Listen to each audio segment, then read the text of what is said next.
WhiskyJason here, whiskey from the viewpoint of an American in Germany tasting rare and exotic whiskey. Today I have another single cask, this time from Dalmunach. So I've actually visited this distillery from the outside in March of 2018. So this is from an independent bottler named Dràm Mòr. Let's start with the independent bottler first. All right, so we have here something that was started by a lady. Ooh, that's unusual to be very, very honest. So what we have here is actually then a lady with the name of Victoria McDonald. Victoria spelled with a T-O-R-I-G-A at the end, and she's from Lithuania. Yay! So she is maybe the first female independent bottler who started her business from scratch. In 2013, she founded a company which started as an export agency, helping independent, family-owned Scottish distillers to tap into a variety of markets. So Panama, Japan, Singapore, Ukraine, Belarus, and also the Baltic states.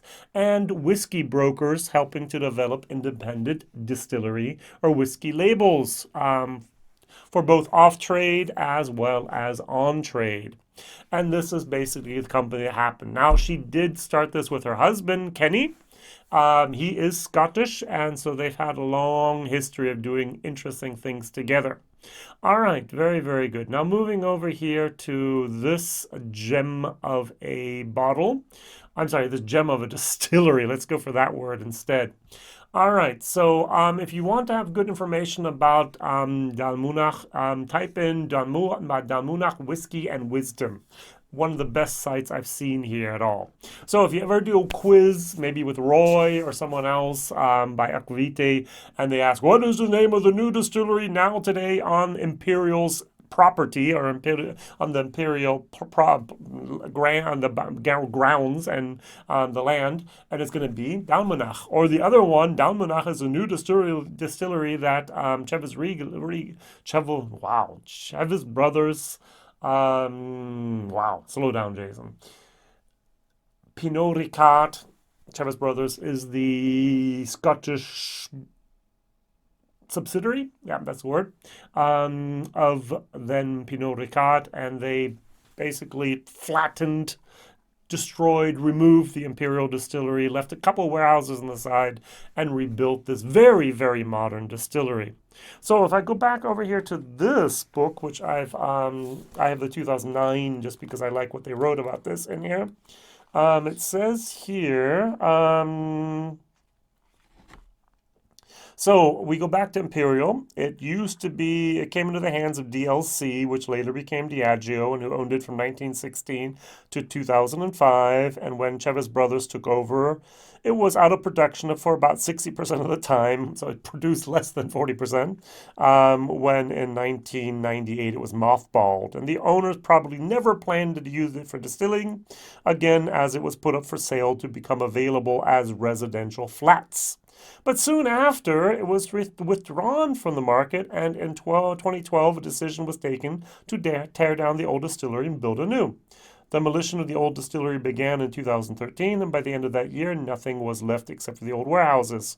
Construction of the new Dalmunach distillery started in 2013, and it was commissioned in October 2014. All right, so now we have a couple different things that are fantastic about this whiskey distillery. Gonna pour this into the glass, give it some time to air out here, and see what happens. All right, so first of all, this distillery is stunningly beautiful. Now, I'm not talking old-fashioned stunningly beautiful. I'm talking about new stunningly beautiful. You walk up and it's stone and glass. And you can see this very big wash tun that they saved from the Imperial Distillery right in the entranceway. It's formed like a Y. There's lakes to the left and to the right. Beautifully done. A lot of glass. You can see some of the pot stills. Excellent, excellent, excellent. So I must admit. So what they have is they have a 6-roller Bühler mill. It's a very different site to these enormous, the usual Porteous mills, and they use it to create the grist. Now, what happens with the grist is they put the grist in this massive 13-ton mash tun. All right, so 13 tons is a lot. And it looked almost like this stainless steel UFO landed in the middle of the building. That's just beautifully, beautifully created here. Now, they're all about efficiency. They're all about energy savings. They're all about producing a good spirit in a very quick amount of time. All right? So it's a workhorse horse. 10 million liters capacity they have there. Big distillery, all right? It's all going to go in the blends, Chivas Regal and so on. That's what they're going for. They're going for here a filler. They're going for a good whiskey. All right, so for the 13-ton full lauter, a mash tun, they can do that in 4 hours. In comparison, Glenfarclas has a 16.5-ton mash tun, TON versus TUN, and it takes them 11 hours to complete the mash, and Glenfiddich has an 11.2 ton mash tun, and it takes about 6 hours to complete the task. So you see how efficient they are there. So they have 16, read my lips again, 16 stainless steel washbacks, each holding 56,000 liters. That's a lot. All right. And so usually you have a bottleneck in the production, not with the stills. The stills, if you run them 24/7, if you really wanted to, you could do a lot. What the real problem often is fermentation. It takes a while. So we have fermentation here for 56 to 62 hours. So 5 days basically, right? So did I do my math right? No, I didn't. 24, 48, so 3 days basically. Yes, let's go for 3 days. That'd be 72 hours. So 2.5 days, 3 days there. And that's where you have to have enough capacity. They do, luckily. All right, so, and then what they did is they have the room. It's more of a quadrant, and in each corner they have a pair of stills. They have a wash still and a spirit still, and it takes about 7.5 hours to run the stills here.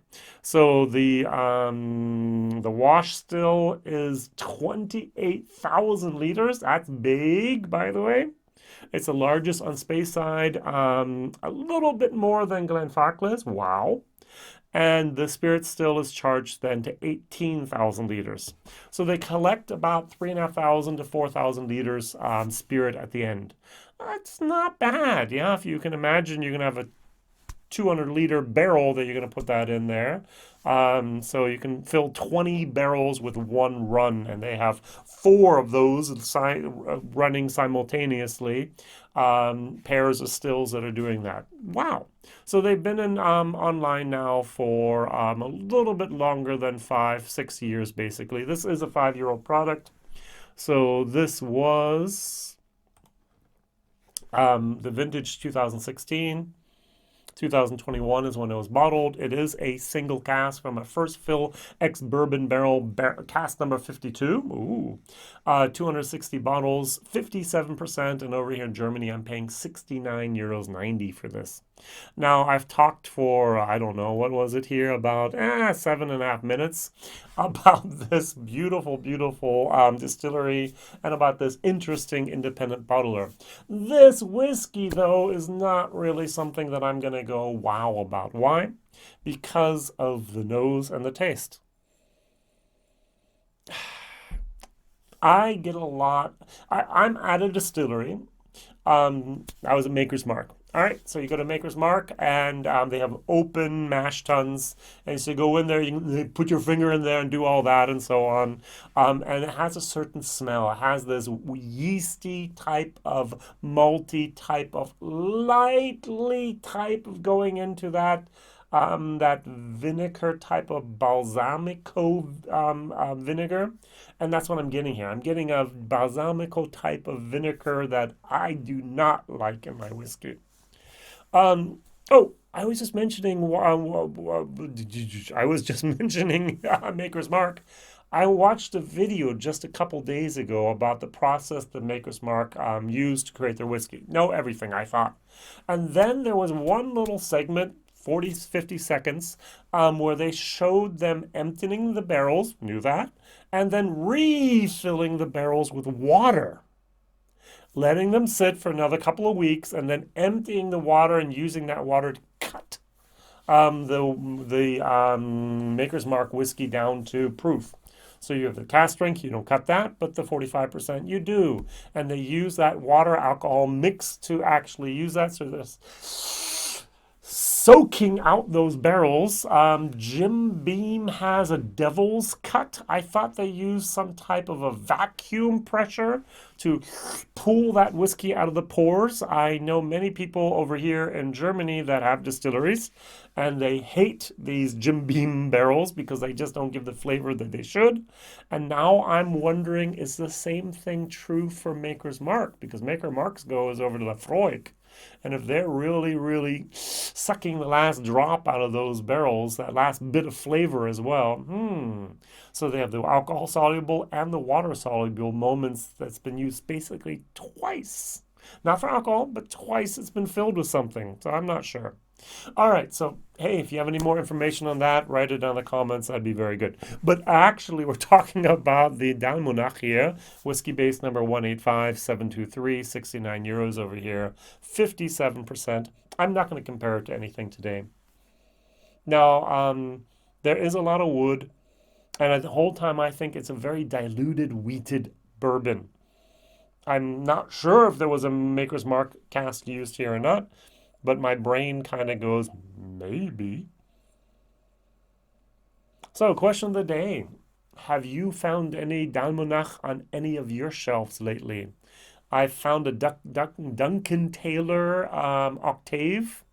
There have been a couple other independent bottlers that have done certain things, but not very much. I mean, there's like 20, 25 bottles on the market worldwide so far from independent bottlers.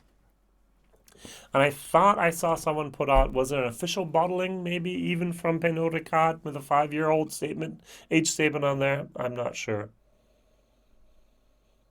It's very malty, very yeasty, very almost vinegar sourness, which I am not particularly fond of in my whiskey. On a salad, oil and vinegar, one of the best things invented. Here, my whiskey, not where it belongs. Cheers.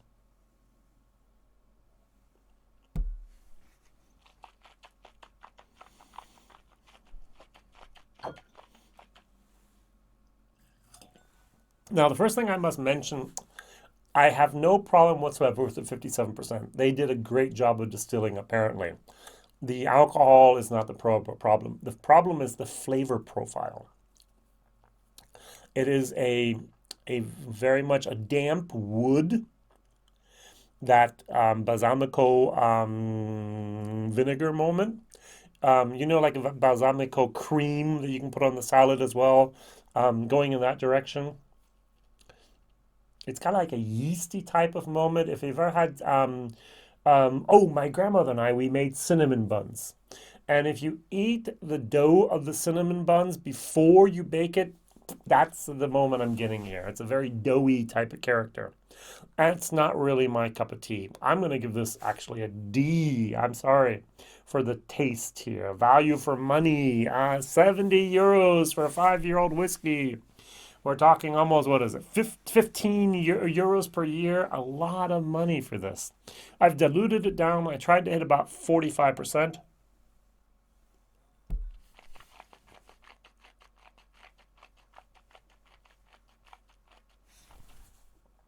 Now, interesting enough, I used this whiskey for a whiskey live stream that I just did a couple days ago with in German with some of my other fellow YouTuber colleagues. They're called Whiskey Plausch, Detlef and Jonas.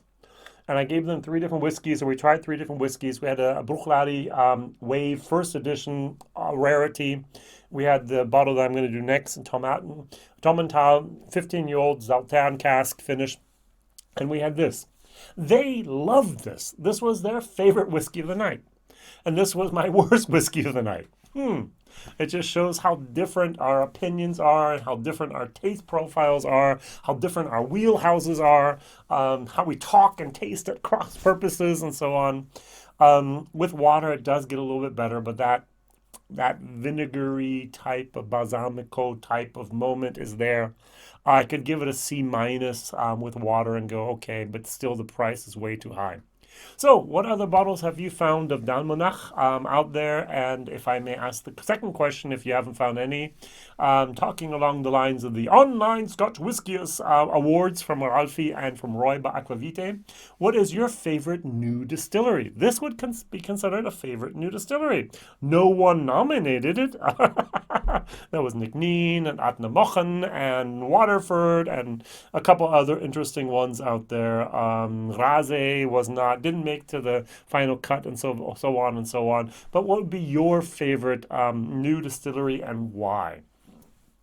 Just write it down here, and hopefully you voted already by the online Scotch Whisky Awards, OSWA. WhiskyJason here, whiskey from the viewpoint of an American in Germany, tasting rare and exotic whiskeys, 260 bottles of this, and that's it. Thank you very much for watching. Thank you very much for liking. Thank you very much for sharing and subscribing. And thank you very much for just being here and commenting. Looking forward to hearing from you soon. Bye-bye.